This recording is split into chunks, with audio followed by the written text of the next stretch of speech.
World Jewish Congress President Ronald Lauder, Chairman and CEO, BHB Holdings, Matthew Bronfman, Ambassador Dennis Ross, Jerusalem Post Management and Editors Yaakov Katz and Steve Lindy. Dear friends, Shalom and good afternoon.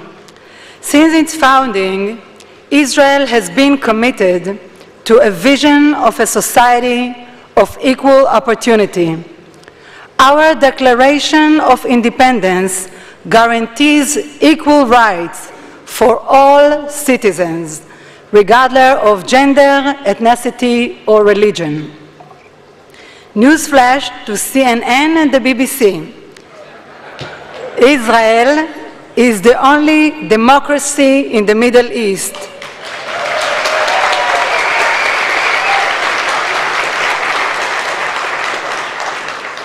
And we cherish our democracy. In an island of instability and violence, I'm so proud to stand here as a woman, as a mother of 2 young daughters, as the daughter myself of immigrants from Libya and Yemen, representing the State of Israel.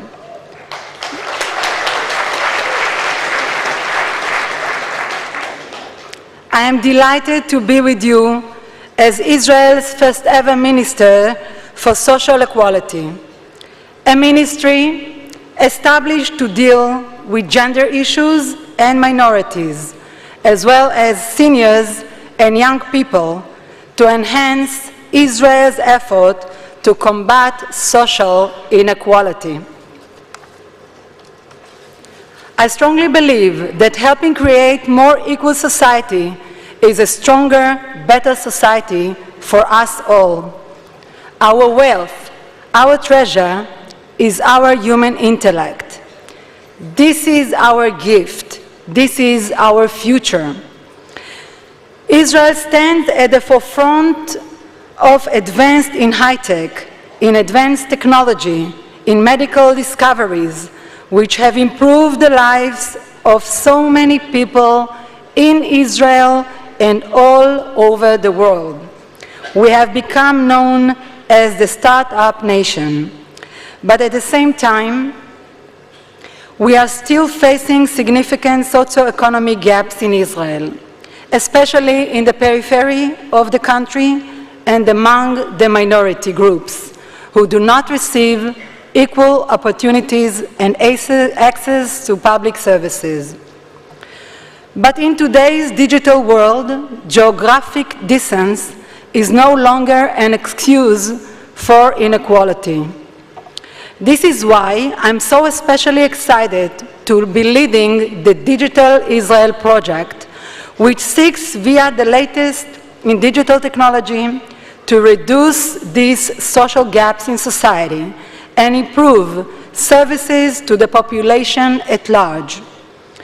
Among other things, the project will, for example, provide online courses with top instructors from the most respected educational institution around the world to anyone, anywhere in Israel.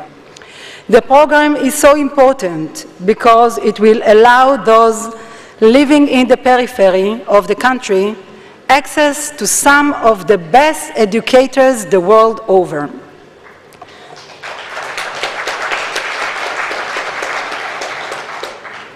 Similarly, it will connect patients in the periphery with top medical experts in a variety of fields who they otherwise might not have been able to see.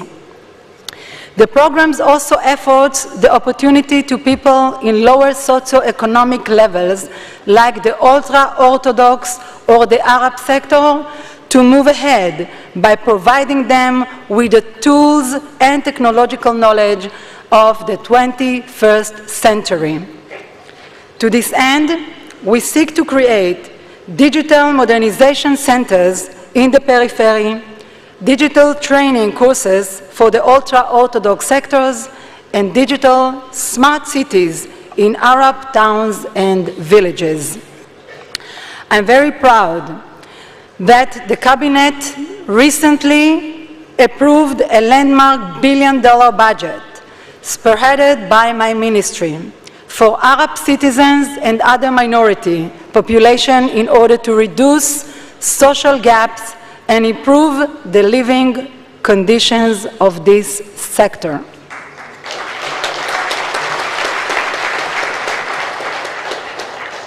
The 5-year, 15 billion shekel economic development plan carried out with the Prime Minister's office and the Finance Ministry will be devoted to education, transportation, road infrastructure, employment initiative, housing, culture, sports, and other areas. It is an historic and critically important step towards reducing social gaps and advancing equality in Israel. Over the last year, since I was appointed minister, I visited Israeli Arab towns and villages and told their local leaders that I want to see more of the women in the workforce.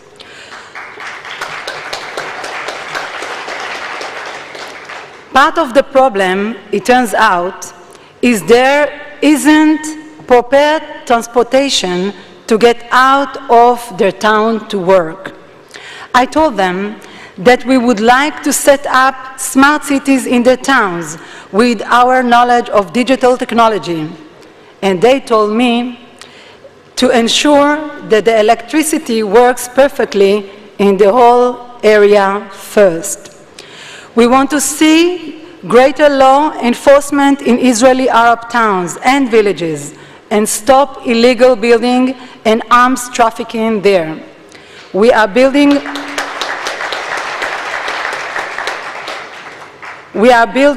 police stations there where the policemen are Israeli Arabs and creating national non-violent city programs. So, here are some of the headlines you may have missed.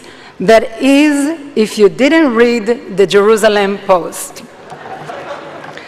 A historic budget by the State of Israel to strengthen the minority sector, including special courses to get Arab women in the workforce. A new technological center in the Israeli Arab city of Hura in the Negev to attract entrepreneurs. Smart city to be launched in Arab villages, and the first ever gender budget for every government ministry. So you can add to this underreported but typical only in Israel list of stories.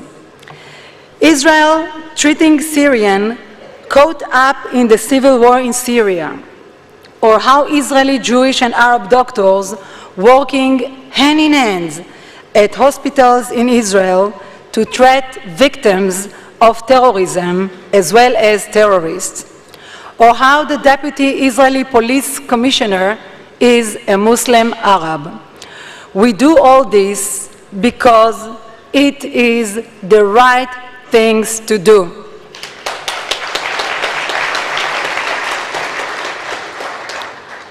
Regardless of whether we get media coverage, it should be said that this economic development plan is a win-win for the State of Israel. A higher education, lower unemployment rate, and better jobs for Israel Arabs minority groups who make up 1/5 of the population do not just mean that these communities are stronger and better off.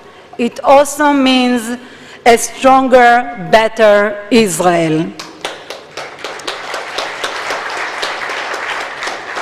With better opportunities and stronger law enforcement and hope for a better future, it will also translate into a more secure Israel. It will make for a stronger and more secure Israel from within. Ladies and gentlemen, in the 21st century, there is no reason why women should be treated any differently than men. By giving women the opportunities, the possibilities, and the tools in workforce, We will promote gender equality through economic empowerment. This is a win-win situation, not only for women, but for society at large. This is not only the right thing to do, it is the smart things to do.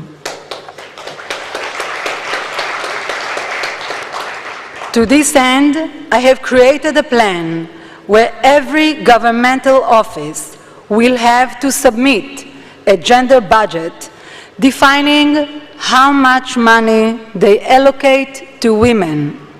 We need to see where the budget is going, and if it's not balanced, then we balance it.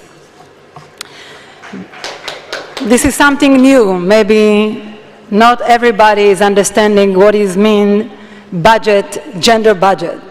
It's mean, for example, the budget for the health ministry.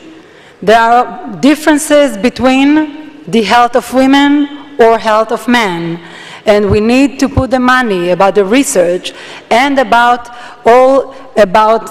it, that it will be the same. The same in education, in culture, in sports, and every office. This is the change. Despite the troubled region we live in, it is an honor to be part of a society where we champion the empowerment of women and gender equality, where we have a woman, Golda Meir, who served as a prime minister, where a woman is the Chief Justice of the Supreme Court for the second time now, where women are fighter pilots and in other top military roles, and where an Arab parliamentarian is the chairperson of the Committee for the Advancement of Status of Women in the Knesset of Israel.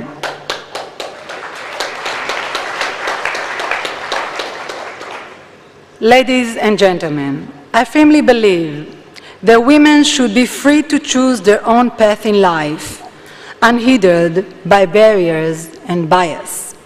This freedom paves the way for a better and a more stable society for all.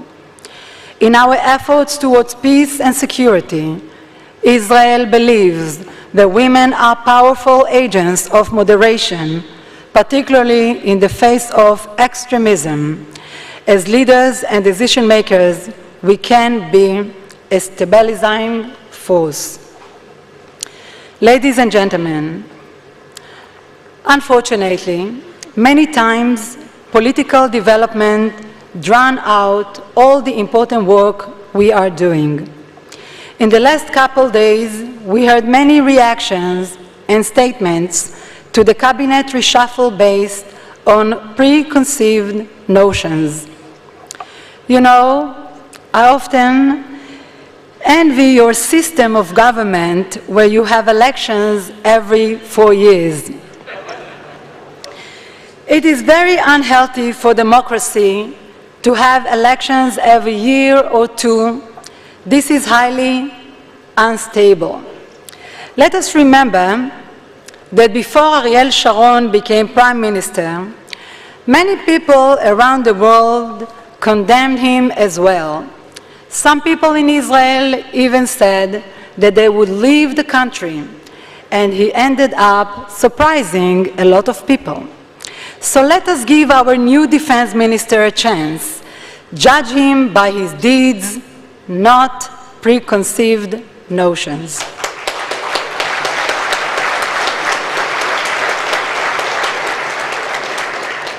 At the same time, the resignation of my friend Moshe Elon is a great loss to the party and to the nation as a whole.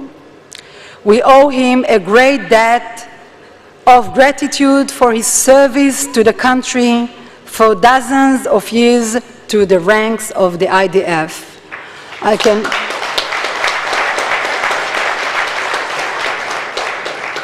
can only hope to see him coming back to politics. Dear friends, despite all our efforts for a better society, everything begins with an education towards peace.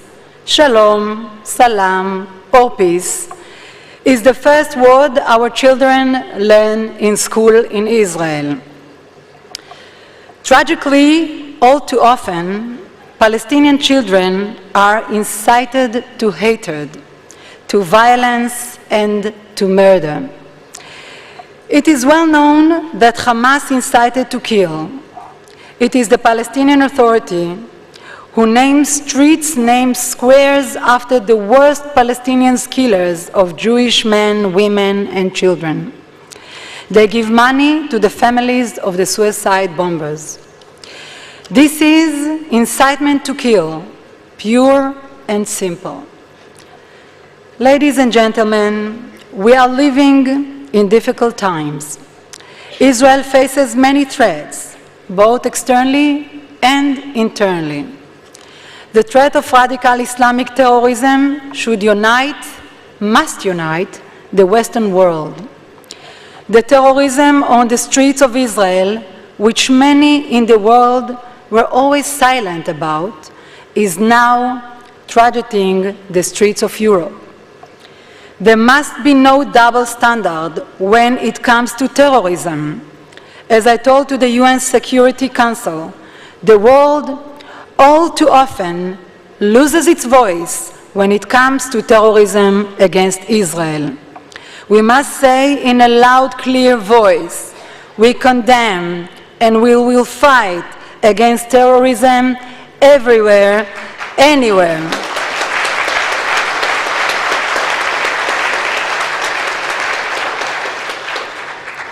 With the many security challenges we face it is when we are united. When we are together, we are strongest. Our strength is not just our wonderful military. It is our inner strength. It is strength of purpose and strength of mind. It is the strength of conviction. It is the strength we receive from you. And I want to say to you all, thank you from the government of Israel.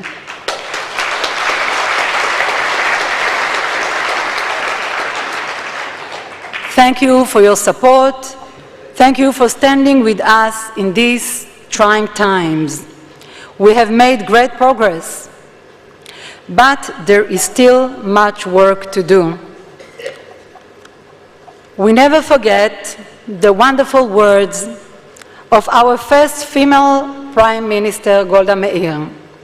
In Israel, in order to be realist, you must believe in miracles.